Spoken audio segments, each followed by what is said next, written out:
Bienvenue dans le carrefour des idées. Saviez-vous que sous l'effet d'un stress intense, comme lors d'une négociation importante par exemple, votre cerveau perd littéralement l'accès à sa mémoire à long terme. C'est assez terrifiant quand on y pense. Vous êtes là, assis face à un client difficile, ou dans le bureau de votre patron pour négocier votre salaire, le rythme cardiaque s'accélère, et soudain, pouf, le vide total. Exactement. Le vide, toutes ces belles techniques de négociation, les fameuses astuces que vous aviez apprises par cœur, tout ça s'évapore. Et c'est précisément de ce phénomène fascinant que nous allons parler aujourd'hui. Notre point de départ, c'est un texte source assez provocateur qui circule beaucoup en ce moment et qui nous exhorte tout simplement à jeter nos manuels de négociation à la poubelle. Ouais, l'auteur y va fort. Selon ce texte, la méthode, en fait, elle nous fige. Il faudrait complètement oublier les règles pour embrasser la négociation comme un art pur, un truc totalement basé sur l'instinct de l'instant. Et la grande question est de savoir si c'est vraiment le cas. Est-ce qu'une négociation est une danse purement intuitive? Ou bien est-ce que le fait d'abandonner toute méthode laisse le négociateur complètement démuni face à ses propres failles cognitives? Pour ma part, je vais défendre l'idée que rejeter les méthodes crée une fausse dichotomie. En tant que négociatrice, je suis convaincue qu'on a un besoin vital de cette structure, justement pour pouvoir être flexible. Et de mon côté, je vais soutenir la thèse de notre auteur. Je suis persuadé que l'application rigoureuse d'une méthode, cette volonté un peu obsessionnelle de tout faire rentrer dans des cases, aveugle le négociateur. Ça l'isole complètement de la réalité de l'instant présent et surtout de la personne qu'il a en face de lui. Très bien, alors plongeons tout de suite dans le vif du sujet. Ce qui me frappe d'emblée dans notre matériel, c'est cette mise en garde très spécifique contre ce que l'auteur appelle, je cite, les méthodes trop rigides ou l'approche par checklist. Le texte affirme qu'un bon négociateur doit savoir capter les signaux et repérer les ouvertures. Mhm. Mais attendez, arrêtons-nous une seconde sur le fonctionnement de notre cerveau. Concrètement, comment est-ce qu'on est censé isoler un signal pertinent au milieu d'une conversation hyper tendue? Mais par l'écoute, tout simplement. Par une écoute radicale. Oui, mais l'écoute ne suffit pas s'il n'y a pas de reconnaissance de motifs préalables. L'esprit humain filtre le bruit ambiant en reconnaissant des schémas. Des patterns, quoi. Ouais, je vois l'idée. Et ces schémas, c'est très exactement ce que la théorie nous enseigne. Si vous n'avez pas de fondation théorique pour identifier ce qu'est par exemple un faux fuyant ou une concession déguisée, vous ne voyez pas une opportunité. Vous voyez juste une masse d'informations complètement chaotique. La méthode, c'est ce qui permet de structurer cette perception. C'est une belle théorie, je vous l'accorde, mais en pratique, l'interaction humaine à fort enjeu n'a rien à voir avec un exercice de tri de données informatiques. Le texte est d'ailleurs très clair là-dessus, il dit « La négociation est un art vivant, pas une recette figée ». Un art vivant, certes, mais tout art a ses techniques. Laissez-moi terminer, s'il vous plaît. Le vrai problème de l'approche que vous décrivez, c'est sa nature terriblement séquentielle. Dans les livres, on vous apprend une logique du type si l'autre dit A, vous faites B pour obtenir C. Sauf que l'être humain n'est pas linéaire. Ce qui me fascine dans ce texte, c'est l'argument sur l'économie de l'énergie mentale. Vous savez, l'attention humaine est extrêmement limitée. Oui, ça c'est prouvé scientifiquement, en effet. C'est comme le faisceau d'une lampe torche très étroit. Si vous braquez ce faisceau vers l'intérieur, c'est-à-dire vers votre propre mémoire, pour essayer de vous rappeler quelle technique appliquer à la page 42 du manuel, eh bien vous ne pouvez physiquement plus éclairer votre interlocuteur. Vous n'êtes littéralement plus avec lui dans la pièce. Attendez, laissez-moi vous arrêter une seconde. Quand vous parlez de ce faisceau de la lampe torche, vous insinuez que le fait d'avoir une méthode transforme le professionnel en une sorte d'automate qui se parle à lui-même. Mais exactement. C'est le cœur absolu du problème. Le texte parle bien du feeling et de l'immédiateté. Pour ressentir cette fameuse résonance avec l'autre, vous devez être présent à 100%. Si vous êtes en train de cocher mentalement vos petites cases du genre « Ah, est-ce que j'ai bien utilisé la technique du miroir? Est-ce que j'ai bien ancré mon prix ?» Vous n'écoutez plus, vous êtes perdu dans les couloirs de votre propre intellect. C'est une critique assez snob des méthodes, honnêtement. Je vois tout à fait où vous voulez en venir et l'image de la lampe torche est très parlante, mais je pense qu'on se trompe sur la définition même de ce qu'est une méthode, du moins une fois qu'elle est maîtrisée. Ah bon? Expliquez-moi comment une checklist devient fluide alors. Prenons un exemple totalement en dehors du monde des affaires. Pensez à la façon dont on apprend une langue étrangère. Au tout début, on apprend la grammaire. On mémorise bêtement des listes de vocabulaire, on étudie les conjugaisons, c'est vrai, c'est hyper laborieux. C'est affreux même. On traduit tout dans sa tête. Exactement. Quand vous essayez de parler les premiers mois, vous cochez vos cases. Vous vous demandez quel est le bon ton de ce verbe. Vous hésitez, vous bégayez presque. Mais l'objectif final de la grammaire, ce n'est évidemment pas de vous faire parler comme un robot. Non, le but c'est de parler couramment. Voilà. C'est l'assimilation profonde de cette structure qui permet la fluidité. Vous finissez par oublier les règles consciemment pour laisser toute la place à l'art de la conversation. Pour moi, la méthode de négociation, c'est ni plus ni moins que la grammaire de l'accord. L'apprendre ne rend pas l'échange rigide. Au contraire, sans cette grammaire intériorisée, on ne s'adapte pas, on balbutie. C'est ce cadre qui permet de créer le fameux mouvement dont parle l'auteur. C'est c'est une très belle analogie, vraiment, très poétique. Mais elle se retourne complètement contre vous quand on la confronte à la réalité du terrain. Ah, et pourquoi ça? Poursuivons sur votre métaphore linguistique. Imaginez que vous êtes en train de vous disputer violemment avec un proche, une conversation hyper chargée en émotions. Si, à ce moment précis, vous vous arrêtez pour analyser la syntaxe de ses phrases, au lieu d'écouter sa douleur ou sa colère, eh bien vous détruisez la relation. Vous perdez toute empathie. Et c'est exactement ce contre quoi notre texte source nous met en garde. Mais vous faites un homme de paille, là. L'expert ne fait pas d'analyse syntaxique consciente en temps réel. Il comprend le sens directement parce que la structure est devenue une seconde nature. Sauf que la méthode de négociation, contrairement à la langue maternelle, demande très souvent un effort conscient. Elle cherche à rationaliser quelque chose qui est fondamentalement irrationnel. Les rapports de force humains, les égos surdimensionnés, les peurs viscérales. Le texte nous dit bien que s'accrocher à une checklist donne une fausse sensation de contrôle. Une fausse sensation, je ne suis pas d'accord. Si, parce que cela pousse le négociateur à filtrer la réalité. Il ne va retenir de l'échange que les éléments qui valident son joli modèle théorique, et il va ignorer tout le reste. Quand l'auteur dit qu'il faut saisir les opportunités en temps réel, il décrit une intuition fulgurante. Et l'intuition, physiologiquement parlant, ça ne vient pas de l'analyse corticale lente. Ça vient d'une disponibilité absolue à ce qui se passe ici et maintenant. Vos méthodes, elles agissent comme des œillères. Je vous accorde sans problème que la disponibilité mentale est cruciale. C'est même la base. Mais je conteste fermement l'idée que cette intuition dont vous parlez émerge par magie du néant. Ce qu'on appelle familièrement le feeling dans un cadre professionnel, ce n'est pas un don divin. C'est généralement de l'expérience cristallisée. Et comment est-ce qu'on accélère l'acquisition de cette expérience? Par des cadres conceptuels solides. Vous dites que la méthode nous empêche d'être à l'écoute. Moi, je dirais au contraire qu'elle nous indique quoi écouter. Quoi écouter? Qu'est-ce que vous entendez par là concrètement? Concrètement, sans les concepts développés par des décennies d'analyse, prenons par exemple la distinction fondamentale entre la position affichée par quelqu'un et son intérêt sous-jacent. Notre écoute reste dramatiquement superficielle.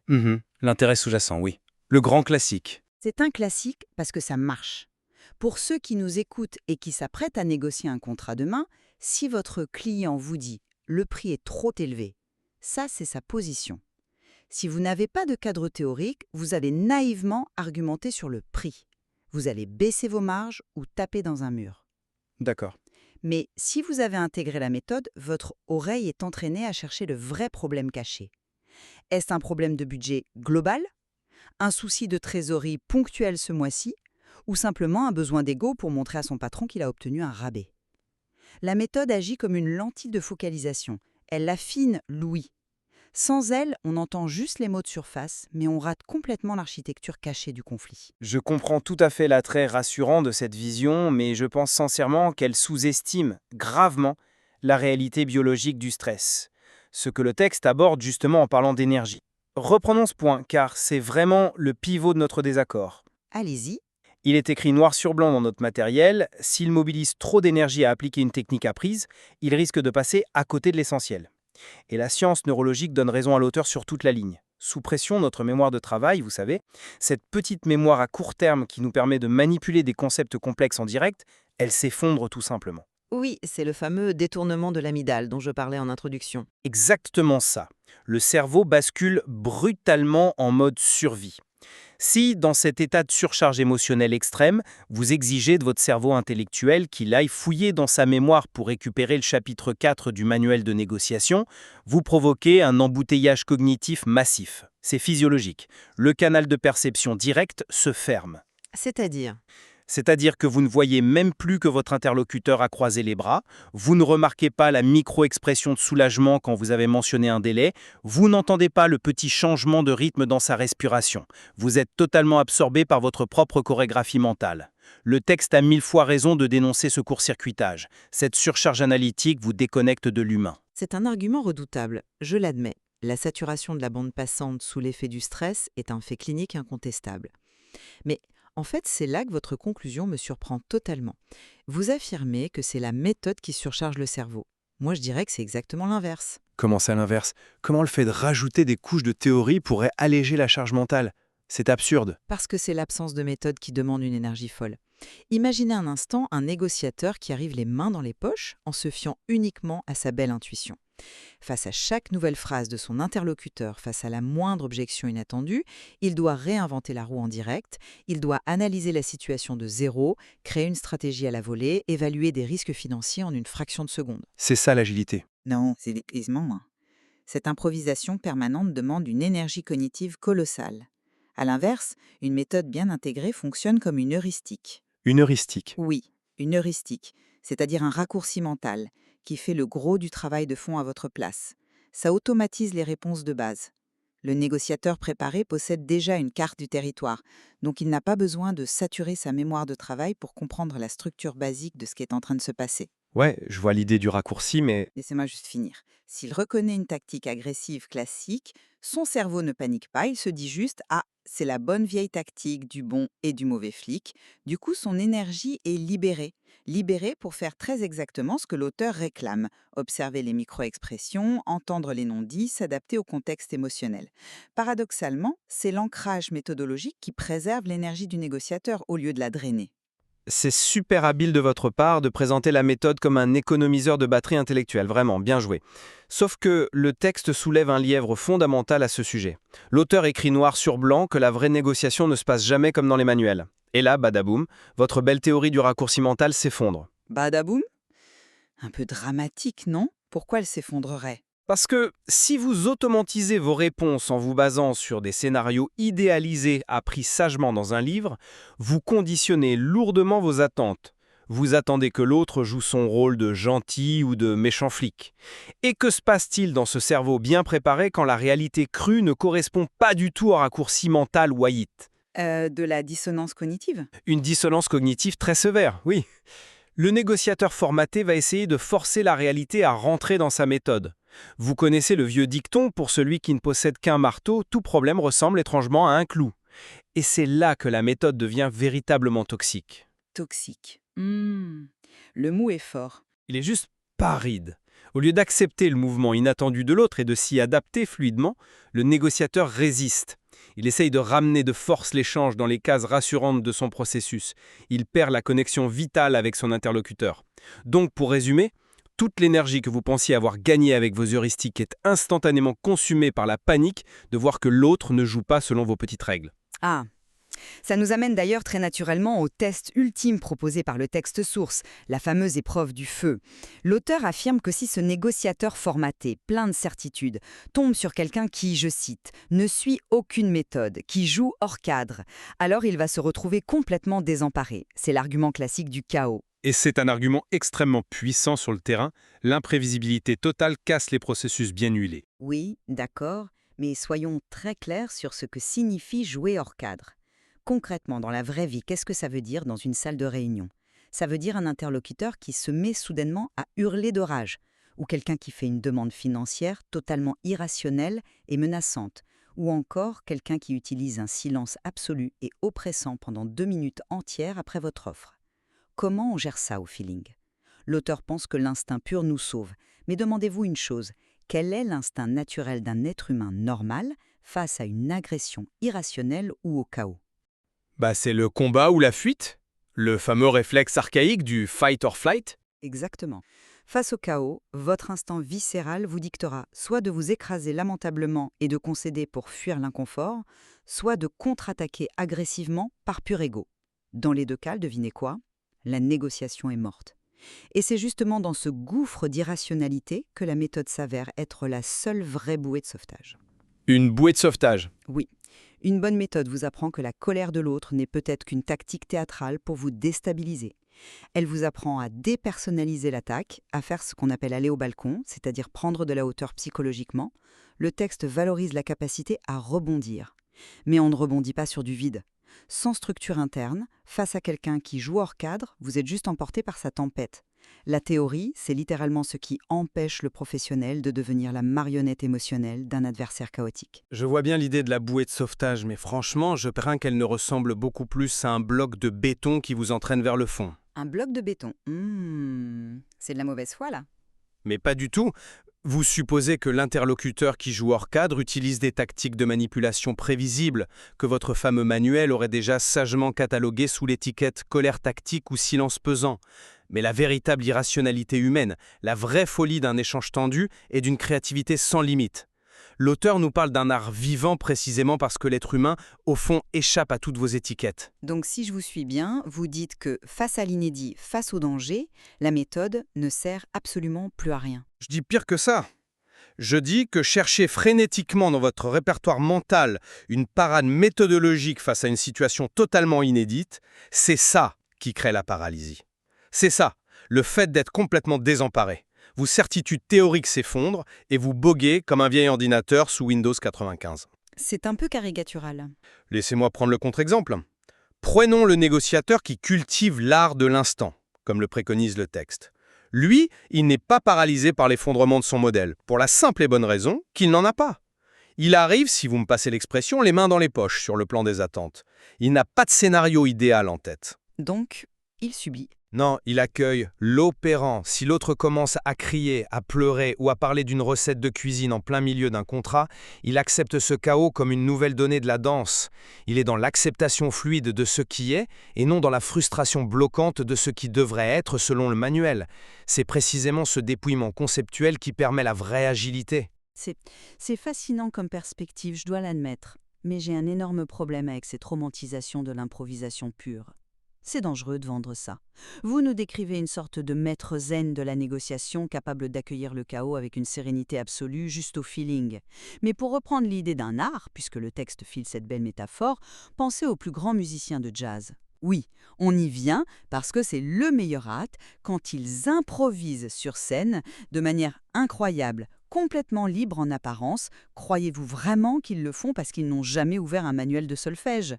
Bien sûr que non, ils connaissent leur gamme à la perfection absolue. Ils ont passé 10 000 heures à intérioriser la structure harmonique dans leur chambre. Oui, pour ensuite s'en libérer sur scène. Pour pouvoir s'en libérer, oui. Bien sûr. On était d'accord. Mais l'auteur du texte nous dit, et je le cite presque, « Oublie les livres et les méthodes ». Le piège absolu, c'est de faire croire à quelqu'un qui débute, ou même à un professionnel sous pression, qu'il peut sauter allègrement l'étape de l'apprentissage structurel. Vous ne pouvez pas oublier les règles au moment de la performance si vous ne les avez jamais profondément assimilées au départ. L'instinct dont vous parlez, ce feeling chirurgical du grand négociateur, ce n'est pas l'instinct primaire de l'homme de la rue, c'est un instinct éduqué. Un instinct éduqué, ouais. C'est de la compétence inconsciente. Si on dit aux auditeurs d'abandonner toute méthode pour ne se fier qu'à l'instant présent, on ne va pas former des artistes de la négociation, on va juste avoir des gens dominés par leurs biais cognitifs et leur réaction primaire de stress face à l'adversité. Je vous accorde volontiers que l'analogie du jazzman qui maîtrise d'abord ses gammes est très pertinente pour comprendre l'apprentissage initial. C'est un bon point. Cependant, je crois que vous passez à côté de l'avertissement plus profond du texte. Le cœur du message, ce n'est pas de faire l'apologie de l'ignorance ou de la naïveté. C'est avant tout une question de posture, d'humilité fondamentale face à l'autre. La négociation se joue dans l'échange pur, pas dans la restitution d'un savoir technique. Mais quelle est la différence pour vous sur le plan de la posture ? La différence, elle est énorme. C'est l'illusion de contrôle. Les manuels, par nature, vous vendent une promesse très séduisante de contrôle absolu par la causalité. Ils vous disent, si je formule ma phrase de telle manière, asymétrique, il va réagir de telle manière prévisible. Le texte nous rappelle rudement à la réalité, l'être humain que vous avez en face de vous est un mystère absolu. Il est libre, irrationnel, mouvant. La fixation sur la méthode, c'est au fond une béquille psychologique pour gérer notre propre anxiété face à l'incertitude. Une béquille. C'est une façon de voir les choses. En abandonnant consciemment l'idée qu'il existe une recette figée, le négociateur fait un acte de courage formidable. Il accepte sa vulnérabilité. Et c'est là, paradoxalement, que réside son véritable pouvoir d'influence. La présence authentique, le simple fait de regarder l'autre et de l'écouter vraiment, sans le filtre analytique des méthodes, ça désarme beaucoup plus sûrement que la technique de manipulation la plus sophistiquée de Harvard. Eh bien, nous touchons là au fondement philosophique de notre désaccord, et c'est vraiment passionnant. Pour résumer mon point de vue après cet échange très riche, je dirais que l'auteur du texte a 1000 fois raison de dénoncer la rigidité. Je suis d'accord, la négociation n'est pas de la mécanique industrielle, mais condamner les méthodes sous prétexte que l'humain est imprévisible, c'est vraiment jeter le bébé avec l'eau du bain. Pensez à la mémoire musculaire. Encore une métaphore. Vous êtes en forme aujourd'hui. C'est la dernière, promis.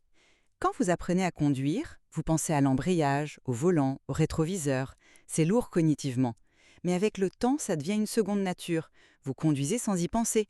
Ce qui vous permet justement d'être hyper vigilant à l'enfant qui surgit sur la route. La méthode en négociation, c'est cette mécanique de base.